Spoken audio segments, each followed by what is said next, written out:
Well, hey guys, welcome back to the Workbench. Dan here, as always, and in this video, due to popular request, we're going to be taking a look at the brand new ScaleTrains rivet counter Trinity coil cars. These are really popular models right now. A lot of people have been raving about them.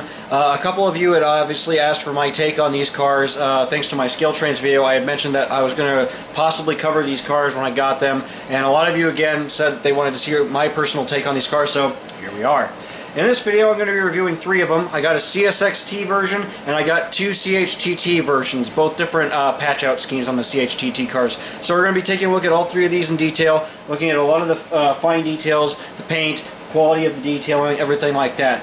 So far, these have been getting really rave reviews. I know there's been a couple issues, so I'll be looking out for certain things on these cars. And again, this is a live unboxing, so if there's any issues with my models, you will see them live like I do. So, and I'll of course point them out to you. So with that being said, let's go ahead and get right into this exciting review, guys. So again, I'm going to be reviewing three different versions of these cars. I have the CSX Fresh Repaint Boxcar Logo Scheme, the CSXT 493223. I have the first CHTT car, 100 and 400. This car is in the modernized compressed lettering font. The third car is a stencil style lettered patch out version. CHTT 100-341. I paid $39.95 shipped for each one of these cars from Lombard Hobbies, which is where I got them from again. And on ScaleTrains website, these are selling for $50.98 MSRP, I believe. So they're really nice cars. However, they are getting bought up fast. So if you can still find some of these, I would definitely get them if you're interested in some now, because they are selling very quickly all over the place. So we're going to go ahead and kick off the unboxing, starting with the CSXT YN4 boxcar scheme car, and you can see it's in the standard ScaleTrain style open packaging in the rivet counter line, and we'll go ahead and unbox this car here. If I carefully slide the car out of the packaging, you can see we have the car, and we have 5 steel coil rolls, which I'll talk about more in detail in a second. Right now we're focusing on the model unboxing. You can see on the inside we have some decals for our coil steel rolls. And then we have some detail parts for the interior to mount your coil steels, and then we have the rotating bearing cap spare parts there as well. We have the instruction manual on assembly, detail part information.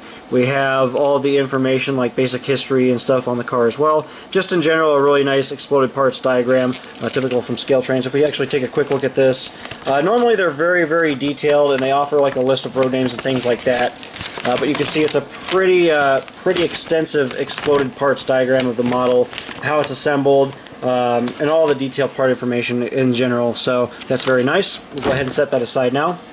As we get to the actual model itself, we just remove the top clamshell, and we have the car. Now, be careful when removing these, because as far as I know, the top is apparently pretty loose and it'll pop off. So I'm going to grab it like this very carefully. And so far, it doesn't look like there's any broken parts from first glance, so that's good. Okay. Now that we've got the car out of the box, we can take a look at these imitation steel coil rolls. Now, on these parts, these also serve as the car weight. On the model itself, there's really no weight to these. They're very, very light. The idea here is that you take these steel coil rolls, you place them inside the model, and they serve as your weight. So you have a couple that don't have weight, and then you have a few that do have weight. In this particular case, you have 5 different rolls, as you can see here. Again, nothing else in the box, so we'll go ahead and set that aside. Now, I'll review these and what I think about the coil steel rolls in just a second. Right now, we'll focus on the model itself. So as we get up close and personal to the model itself, you can see we have a wealth of very nice details and very nice looking paint. Starting from the front here, we have the coupler lift bar, the air hose, the ScaleTrain style low shelf knuckle coupler. Very nice photo etch details with the walkway supports as well. We have a separately applied grab iron and support there as well. Very fine printing and detailing on the end of the hood. We have the full length walkway with walkway supports, which are very finely done.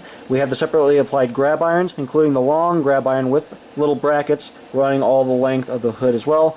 Very nice lift details on the top of the hood, and again, very nice detailing on the underbody with the jacking pads. Full underbody plumbing, which we'll get to in a second. And then we have the very nicely detailed trucks with rotating bearing caps. We even have the reporting marks stenciled on the trucks itself. Very nicely done. As we look at the printing, it's very clean and crisp. I have the safety striping done very nicely, you can see. We have the lift here detail, all of the COTS block decals, the Trinity logo, the CSX logo is very clean and crisp. I'm very happy with that so far. As we take a look at the underbody of this car, you can see the wealth of underbody piping. This is just extravagant here. It's amazing the kind of detail that's on this model. It's breathtaking, actually. You can see all of the train line air hose detail, the brake reservoirs, cylinders, the whole 9 yards. It's just absolutely outstanding.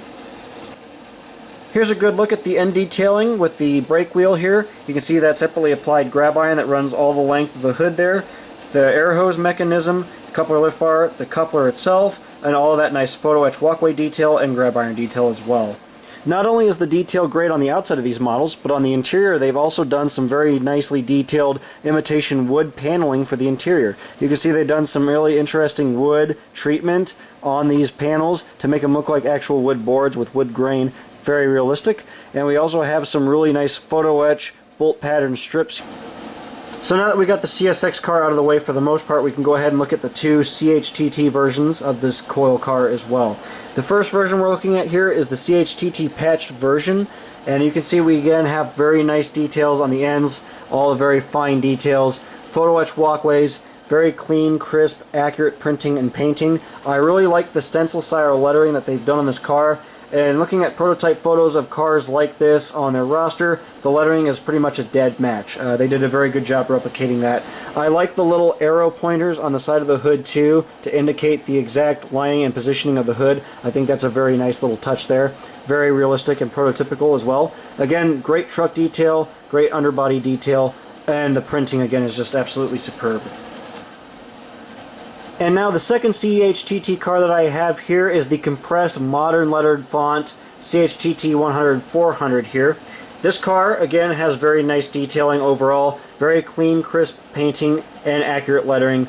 We have the safety striping running along the side here. We have the correct data and all the nice details on the underframe. Great looking truck detail, great looking lift pin details, the whole 9 yards. Now it's worth noting on the CHTT version of these cars, these do not have the long length handrails running from both sides of the car to the other. They have a grab iron that basically runs the length of the hood on top that has its own separate brackets. The CSXT version has a different style of handrail, so that's why these look a little bit different.